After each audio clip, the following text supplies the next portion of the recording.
ఇండియాలో గాంధీ చౌక్లో చుట్టూ రౌండ్గా పరదాలు కట్టేసినారు.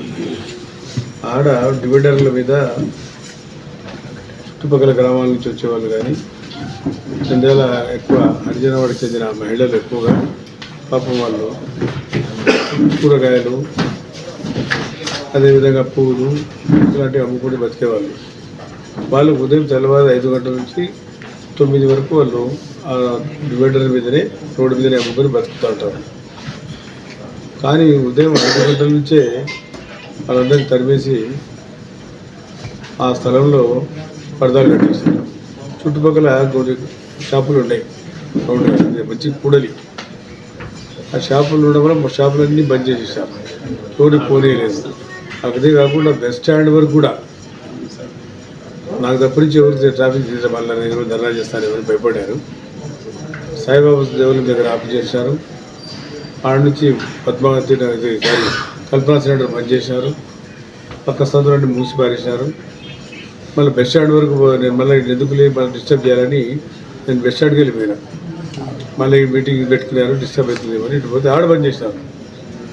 నేను ఎస్ఐని పిలిచి అడిగా ఏందా ఇది ఏం చేయమంటారు సార్, మాకు బెంగళూరు ప్రజలు తిట్టుతున్నాము, ఏం చేయమంటారు సార్, ట్రాఫిక్ బంద్ చేస్తే ఎట్లా 1వ తేదీ చాలామంది కొత్త గుడ్డలు కొట్టుకుంటారు, నూతన సంవత్సరం శుభాకాంక్షలు చెప్పుకుంటారు సరిపోతుంది, ఈ పని చేయకూడదు కదా అని చెప్పారు. మాదేమిటి సార్ నేను పాపం ఒక ఉన్నతమైన వ్యక్తుల పైన వచ్చినప్పుడు మాట్లాడేది తరహా ఉండాలి.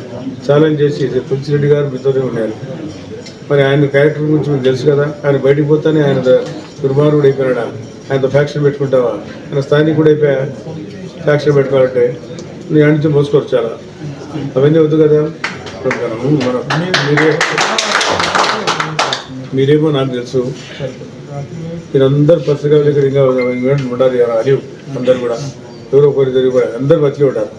చదువుకున్నా కానీ చదువుకోకపోయినా కానీ రాజకీయాలు మారినాయి.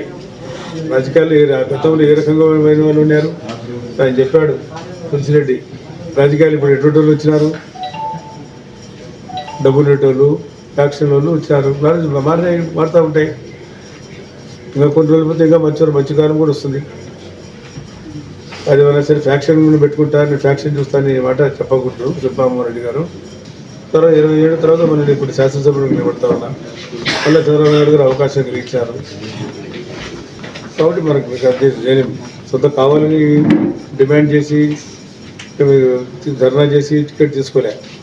ఆయన అభ్యర్థతో అభిమానంతో పార్టీకి లాయల్గా ఉండేటోళ్ళు కావాలా, మైనార్టీలు కావాలని చెప్పి ఎప్పుడైతే ఆయన మనకు తీయడం జరిగింది. మనకు రాజ్యాంగపరంగా ఈయనకి నిలబడి కాపులు జనాభా యువకుడు నిలబడడానికి లేరు, దురదృష్టకరం.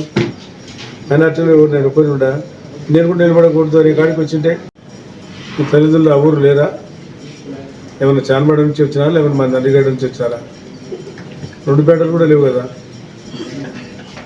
కాబట్టి సబ్మెస్ బయట నుంచి వచ్చిన వాళ్ళు రెచ్చగొట్టి కులాలు మతాలు రెచ్చగొట్టడం అనేది సంప్రదాయం కాదు, ఎప్పుడు లేదు. నంద్యాలలో ఎంతోమంది మహానుభావులు ఉన్నారు, వాళ్ళు చెప్పినట్టు అయ్యరెడ్డి గారు కానీ, మన రామరెడ్డి గారు కానీ, విజయ వెంకటరెడ్డి గారు, రామనాథ్ రెడ్డి కూడా మంచి ఫ్రెండ్, ఇద్దరం మేము చాలా క్లోజ్ ఫ్రెండ్స్ రామనాథ్ రెడ్డి. కాబట్టి నంద్యాలలో ఇటువంటి ప్రచారం చేయడం, సాక్ష్యం నడిపిన ఇక్కడి నుంచి నేను శిల్ప అంటే ఏమో అని చెప్పడం అనేది మంచి పద్ధతి కాదు. రాజకీయాలు సజావు చేద్దాం, సజావు ప్రజల దగ్గరికి పోదాం, ప్రజల అభిమానం ఎవరికి వాళ్ళు కోర్టు చేసి గెలిపిస్తారు ప్రజలు. కాబట్టి రేపు 8వ తేదీ చంద్రబాబు నాయుడు గారు శ్రీశైలంకి వస్తున్నారు.